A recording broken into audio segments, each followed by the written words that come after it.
Hello guys, welcome to my life. Welcome to my vlog. So today we're gonna do a skincare routine. Ayun, papakita ko sa inyo aking very basic na simple skincare routine. This is my favorite part ng day ko, yung pag skincare, because I treat myself through skincare. So transition coming up, and tada!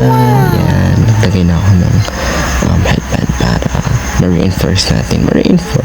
Para walang hair na pumupunta sa face, para maayos yung skincare. And let's start agad with number 1. So hugasan muna natin ang face at dapat maghilamos. So sa part na yan, nakapaghilamos na ako, okay na. So yan, iniisip lang natin. And then step 2, okay, dahil tapos na tayo maghilamos, is cleansing na tayo. Actually dapat toner to, pero for me, ito lang talaga yung work, the micellar water, Nivea micellar water. It says 0% alcohol, and maganda talaga to siya guys, kasi ito lang yung nag-work sa akin. Kasi usually pag mga toner yung ginagamit ko is nagpipimple talaga ako, pero this one, it really works well with my skin.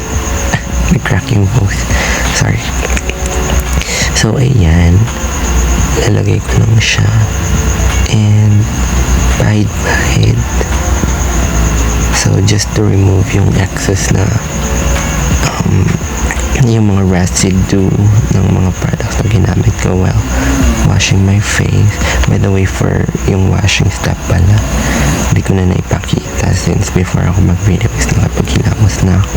But I do use Kojic soap, yung papaya soap, siya na kulay orange. And why hindi ako gumagamit ng cleanser, kasi usually nagbe-break out talaga ako, so I just use yung Kojic soap. And throughout yung mga experiments ko, trial and error, yun pa lang so far yung nag-work sa akin. So yun na yung parang cleanser ko. And this time, ayan, na-focus ko lang yung camera, but yeah, tapos na. And papatuyuin lang natin yan siya. Papatuyuin lang natin siya guys before tayo maglapat ng another product. So while waiting para matuyo, go. Step number 3 agad. Okay, andito na tayo sa step number 3, which is yung serum. Ito yung pinaka-exciting na part because ayan na yung aking favorite product, the Ordinary Serum, diba? So ever since nung high school pa ako, yan na talaga yung target kong magamit, pero syempre way back then hindi ko pa kaya at hindi ko pa afford yan. Kaya ngayon, very exciting. Very vlogger ang atake. So yan ang yung skincare talaga na gusto kong skincare product na gusto kong matry ever since yung The Ordinary and now, and I get to try it. And maganda siya guys, it contains niacinamide, so talagang tutulungan niyang maging yung hindi malalaki yung pores mo, ganyan. So in this case, yan, minamassage ko lang siya because ang directions to massage gently. And then ginagawa ko dyan is yung face lift upward, and syempre don't forget the neck part para talaga maganda ang para kasama, kasi pangit naman diba pag wala yung like. So yan ang tap para daw ma-absorb yung product sa face. Tap sa pag-tap suabe. Pa-cute part ba yan siya, ang pagpapa-cute yan. So meron akong mga leftover na pimple mark before ako kasi medyo natigil ako mag skincare mga few weeks. So let's have step 4. Ang bilis ng transition. So yan na, meron tayong sheet mask. Freebie lang to siya sa binili kong yung castor oil. So sa Doer yung brand na yan, and then hindi niya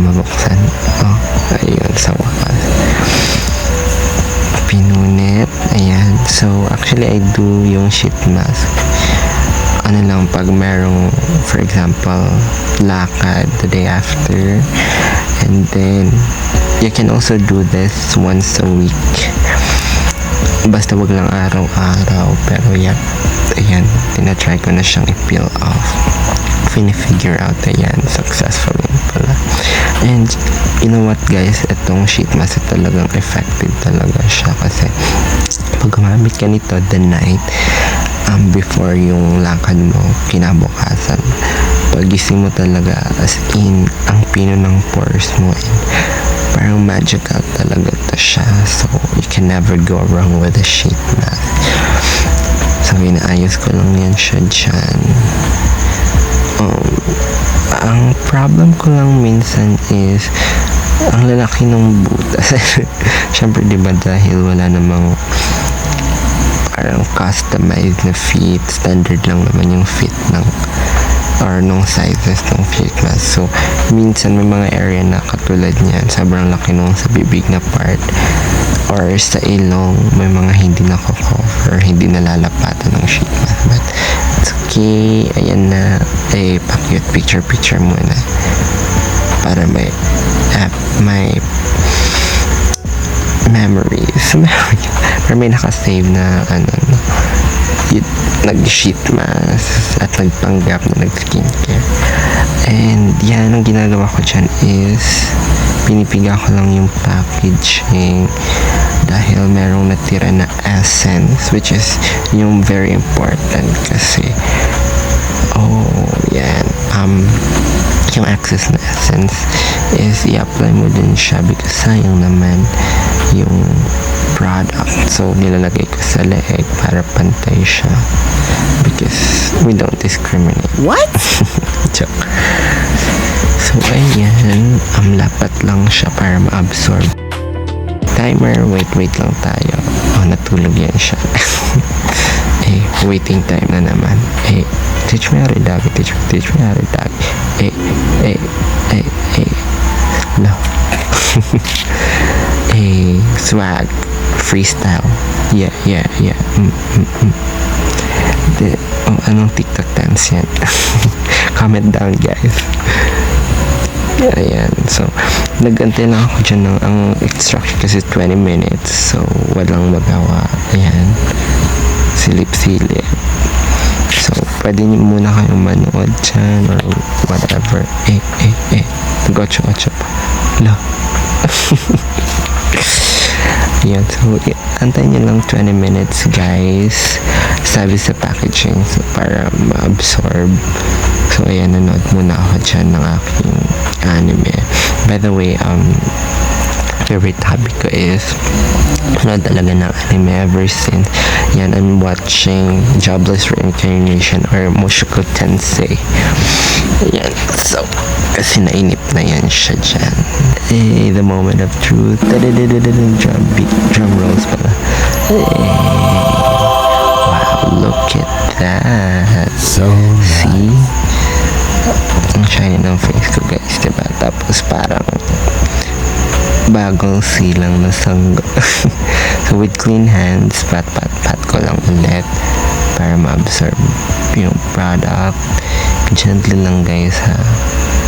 So ayan, diba? Kita niyo yung improvement, parang nag-brighten yung face. Tapos parang naging smooth siya. So okay na. Step 5. The moisturizer. So actually ito, for me, guys, ito yung pinaka crucial na part. I'm using there yung tomato serum, na moisturizer ng Labs Fresh Skin Lab. Feeling ko ito yung pinaka crucial na part because dati parang trial and error pa ako sa mga skincare. I do yung mga moisturizer. Pag mali yung moisturizer, it's either mag-super oily yung face ko or magbe-breakout ako. So, a good moisturizer can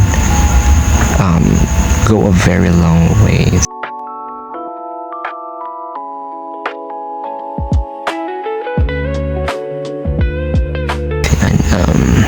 Yung brows naman, lately lang ako nag-try nito kasi gusto natin ma-achieve ang parang Andrea Brillantes eyebrows. Kaya so yan, castor oil yan siya, sa Doer yung brand, and sabi kasi nila nakakapag-help daw ng pag-grow ng eyebrows yung castor oil. So ayan, meron siyang yung parang brush, nakalimutan ko yung tawag dyan, but yeah, what I do is ina-apply ko lang siya yung dropper niya dahil nga yan very siya liquidy, so nilalagay ko siya sa may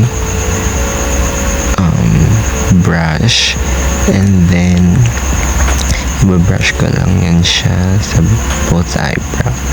So make sure guys na ilapat nyo siya sa roots. Ayan, so nilalagay ko lang siya dahan-dahan, kaso kontian nyo lang kasi magdi-drip off siya puntang mata, ayaw naman natin malagyan ng oil yung mata natin, so konting product lang talaga. And then pag too much kasi yung oil, ang tendency for me is nagkaka-pimples din ako, nagbe-breakout, so konti lang sa eyebrows lang talaga. And ayan, okay na, yay. And then ano pa ang kinukuha ko dyan? Okay na daw. Okay na. Bakit green? Diba? Okay na ang skin. So, ayan, ang tama.